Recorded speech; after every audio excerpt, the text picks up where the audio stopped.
I can't say I didn't think about quitting.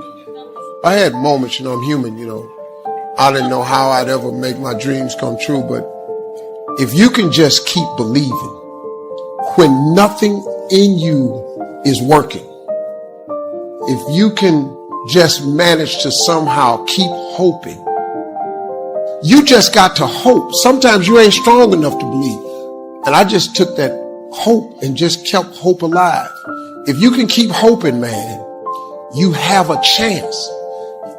If you can just go to bed and just wake up tomorrow. Every time you wake up, that's a sign from God that he ain't through with you yet. We wake up and you think, no big deal. It is a big deal. You breathing? Come on now. Don't look past this. See, you have to keep going because you just don't know when God is going to flip the switch. And he can't tell you when he's going to flip the switch because it would destroy the one thing that he requires from you. Faith. Understand on your road to success that you just have to keep believing in this thing that you can't clearly see. Faith is the belief in things that you cannot see. People ask me all the time, Steve, did you ever see yourself with this? How? I didn't even know this existed. Don't give up on yourself. You deserve a better life. Don't settle for just surviving. You got greatness in you. And all you need is some coaching. There are three types of people. They're winners, they're losers, and they're winners who have not discovered how to win. If you just discipline yourself to read one book a month in 5 years, that will make you an expert. I dare you to settle for surviving. Faith crosses the line. Faith won't just stay in one place. It won't just sit down and be quiet. It'll break down some barriers. It'll tear down some walls. Faith is radical. Faith is not quiet. It's not passive. It'll shout out even though somebody said shut up. Faith will always cross the line. But you got to turn to God. You got to ask for help. Like if you can't figure your life out, you got to ask God, why did you create me? Two most important days in your life, the day you're born, the day you figure out why. You just got to ask God, why? You don't have to keep tripping because he's your creator. He knows exactly why he created you. And I want to say to you tonight, come a little closer. That God is not promising that he's always going to knock on your door. That in order to get the kind of breakthrough that you need, you may have to move to get it. You may have to be alone to get it. That sometimes you got to put some work in it. Sometimes you have to go out of your way to get it. Faith is radical. It's an action word. It's not a noun. It's a verb. If you got faith, you got to move. I wish I was talking to somebody tonight that was radical enough to take action if I have to be ridiculed, if I have to be gossiped about. See, if you are easily discouraged, you will never get what you want from God. It's not fair. It's not fair. Yeah, it's not fair that worms are eaten by birds, and they are. People that are hungry don't spend time talking about that it's not fair. They spend time looking for a way to win. I will persist until I succeed. We live in a world today where the people are so easily discouraged that if the miracle is not convenient, they don't come. If they have to stand in line, they don't come. These are the same people who stand in line for hours for a ticket to a football game. You can't put a price on life. Giving up is not an option. Being poor is not an option. Losing everything you have and being depressed and look what happened to me. No. Do not go where the path may lead. Go where there is no path and leave a trail. The masses of people, ladies and gentlemen, are followers. Tell your neighbor your blessing is on the way. Your blessing is on the way. If you have the faith that crosses the line. Turning wisdom from your philosophy, the strengthening of attitude, faith, courage. If you're willing to take these two qualities, philosophy and attitude, and invest it into activity, you can have a miracle. The only thing that performs a miracle of increase called equity is called putting wisdom and attitude into labor. Number one, do what you can. What am I not doing that would be easy to do? What am I not doing I'm neglecting that would be easy to do? 2,000 years ago, one of Jesus' disciples said to Jesus, "It's time to pay our taxes and we don't have any money." Jesus said, "No problem." If you handed a problem to a miracle worker, what would he be inclined to say? "No problem." You got to hang out with folks like that. You hand these guys a problem, they say, "No problem." What? How many books would they read to solve it? Many as it takes. How early would they get up? Early as it takes. So it's what? No problem. Jesus said, "This will be no problem, the tax thing." He said to his disciple, "It's simple. Go fishing." Now that was easy for this particular disciple. His name was Peter, and Peter was a fisherman. But here's the real problem. If you should fish, and you could fish, and you don't fish, you got no miracle. Could, should, don't, disaster. And if you will, then put it into action, the miracle belongs to you. Peter goes fishing, catches the first fish, looks in his mouth. Guess what's in the fish's mouth? Coins. Now we call that what? A miracle. Only because we don't quite understand how it works. It doesn't mean it doesn't work. But here's how you get a miracle going for your life. Number one, do what you can. You can't start at a better place for personal change. That'll affect your bank account, affect your future. Don't walk like other people walk. Don't postpone like other people postpone. Take action, number one, on neglect, on errors, in discipline. Number two, start setting up some disciplines. If that's not your philosophy, I would ask you to amend it. Whatever your hands find to do it with all your might, do it with all your strength, and do it with all your power. That kind of philosophy will revolutionize your life if you haven't picked it up lately. Guy says, "I'm putting in about a half a day's work, and I'm collecting a full day's pay." Little does he know the seeds of his own disaster are already being sown by the weakness of his own personal philosophy. As a participant in life, you cannot be committed. You're either committed to mediocrity or you're committed to greatness. See, whatever you're doing, however you spend your time, that tells you who you are. Once I look at how you commit your time, I can tell you exactly what you're committed to. People who say they want to improve their income level, look at how they spend their time. People who said, "I'd like to do better," but you don't find them in vocational or technical schools upgrading their skills and their knowledge. People who say they want to normalize their weight, they want to be healthy, but every time you see them, they're eating. Don't have to listen to what they say, just watch what they do. Commitment shows up in your life in what you do. I want us to unpack Jeremiah's lament. Now, Jeremiah is a Hebrew boy. He's a Jewish boy. He was called to be the prophet of God. He was sanctified and set apart from his mother's womb. And God told Jeremiah that he was calling him to go to the nations. He said, "Whatever I say, you say. Whatever I tell you to do, you do." And Jeremiah was doing just that. He was called to the southern tribe, which was a tribe of Judah, because the nation of Israel was split at this time. So he was doing the prophetic work of God in the land. Well, the people of God didn't want to hear it. They wanted to live as they wanted to do them. Do whatever they want to do. Life is free for me. God will forgive me later. And Jeremiah was calling them on the carpet on that. That God is going to judge them for doing, because there's God's sanctified people and you're living like the world. And so they didn't like what Jeremiah had to say. And so they began to persecute him. He was beaten. He was thrown into holes. He was put into chains and in stocks. Jeremiah was being persecuted for doing what God asked him to do. And because of this, he pens this lament in Jeremiah chapter 12.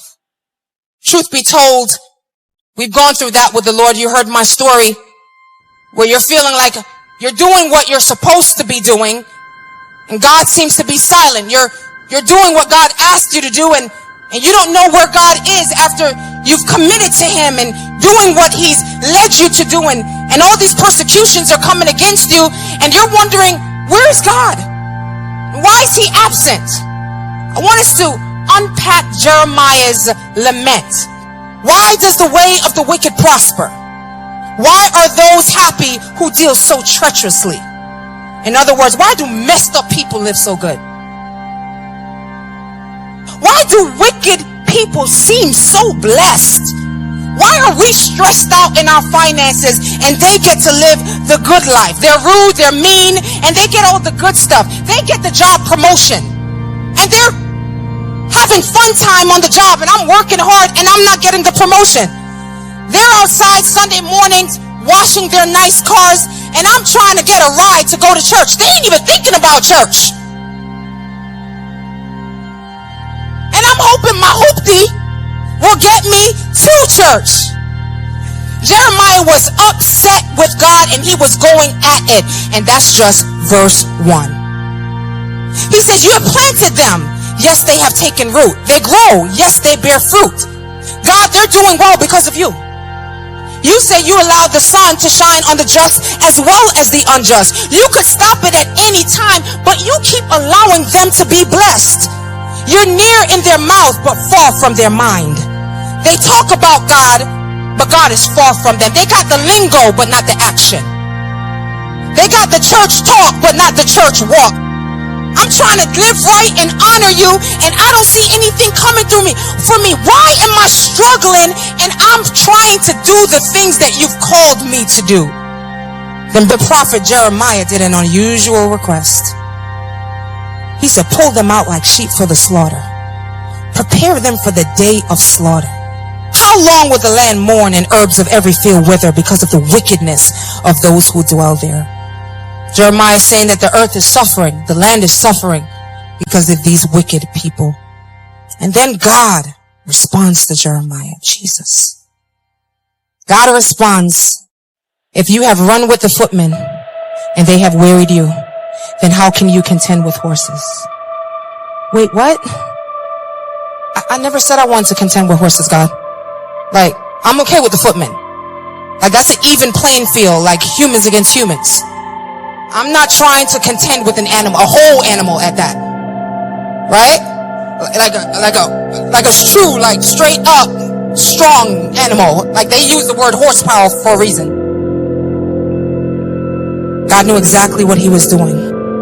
You see, back in these days, when nation battled against another nation, they would send foot soldiers first. Foot soldiers weren't strong. They weren't the strongest. They weren't the tallest. They weren't the biggest. They were just a lot of them. And so what the armies would do was send them in first, and it would wear out the opponent. Make them tired, make them dreary. And God was saying that the stuff that you're going through, the things that you want to run from college, you want to run from the call, you want to run from doing what God has called you, he's saying those are foot soldier issues. Those are small issues, Jeremiah. The stuff that I have for you is surpassing these foot soldier issues. Are you going to allow a foot soldier, a footman, to come into your life and rob you of the call and the destiny that God has for you? Really, Jeremiah? And so God is going to Jeremiah because he's trying to help him understand that he's called him to contend with horses. Now, I want to describe to you two things you need to know. Foot soldiers, they are, how do I say this? They are what gets you prepared for the horses.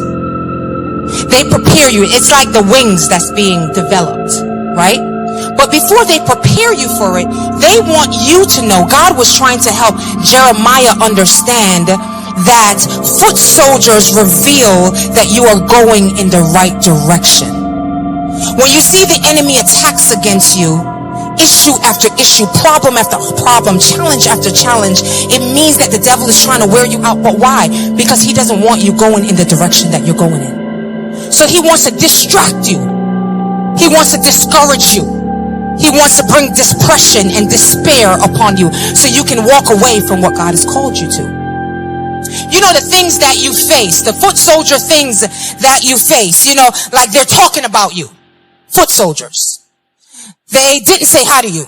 Foot soldiers. They praised someone else for the work you did.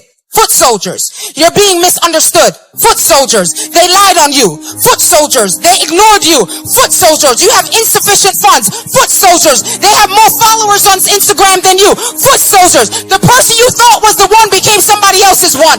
Foot soldiers. And then you're gonna let those things rob you of the call and the destiny that's on your life? Absolutely not.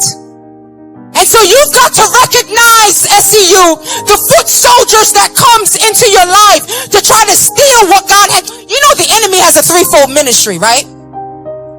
Steal, kill, and destroy. But God has come.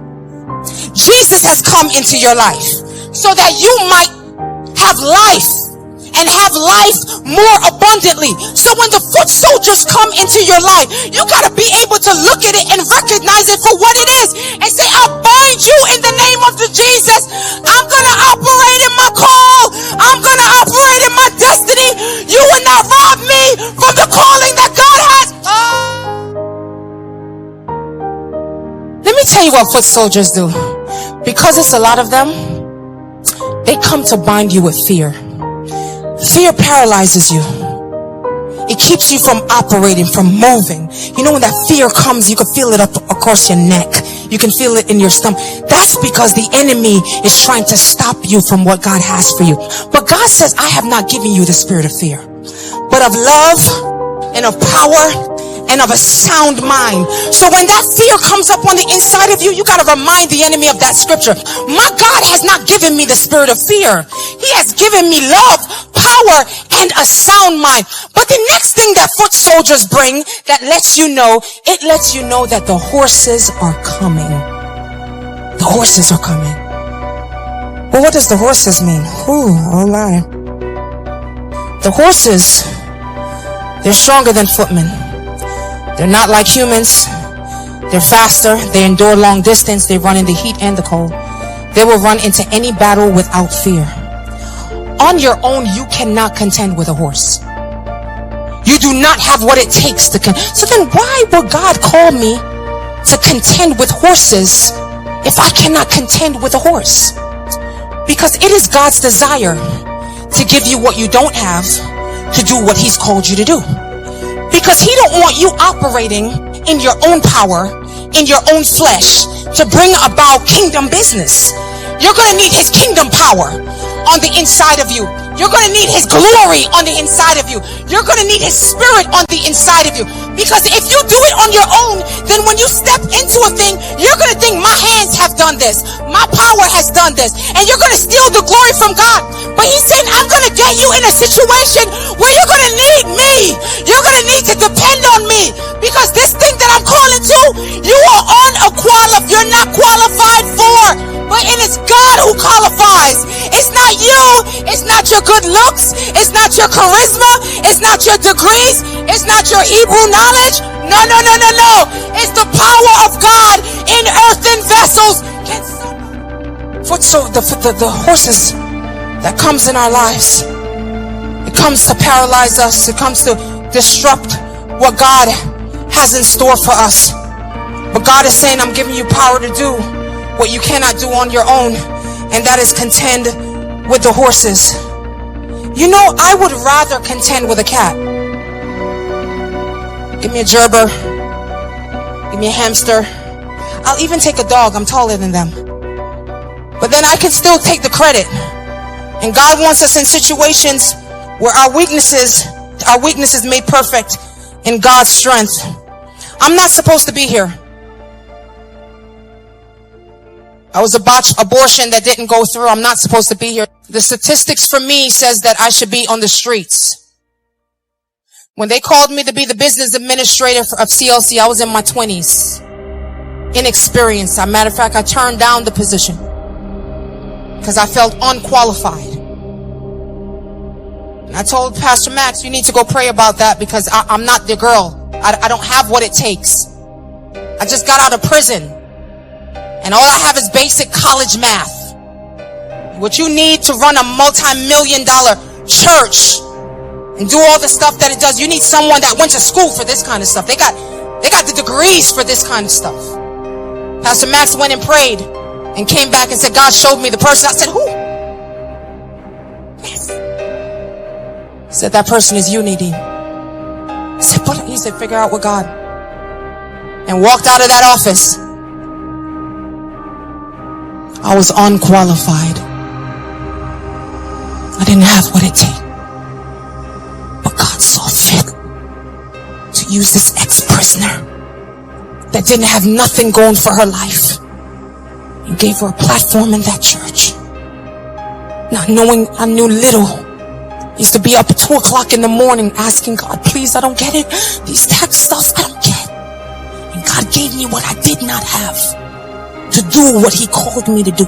Are you in over your head right now? That's exactly where you need to be. Because what's over your head is under his feet.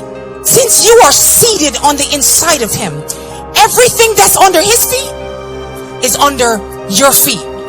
It's not your power. It's not your glory. It's because you're in Christ Jesus. So when you're in Christ, when the enemy sees you, all he sees is the glory of God on you. So you can say to the enemy, God has called me.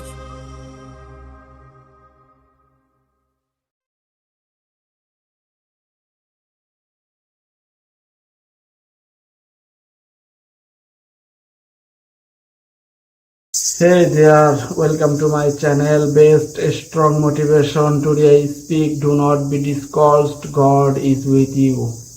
Is not quiet, it's not even though. Somebody said shut up faith will always cross the line, but you got to turn like life. If you cannot figure your life out, you got to most important days. Figure out why you just got to why you don't have to keep tripping, because why he created you and want to say you tonight, promising always going to know kind of breakthrough that you need. You may have to be alone to get that. Sometimes you have to go out of your way. Action word, it's not a noun, it's a verb. If you got talking to somebody the night that was radical enough to take action, gossiped about, see if you are easily discouraged, God is not fairish, and that fear that alms are written by birds, and they are people that are hungry, don't spend time talking about that. It's not fair. They spend time looking for a way to win.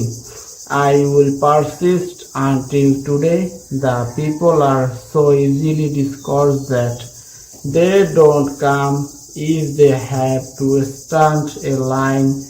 People who stand in line hours for a ticket, football game, you cannot put a price on life. Giving up is not an option. Being poor is not an. Being depressed, look what happened. No, do not go where the path may lead. Go where there is no path.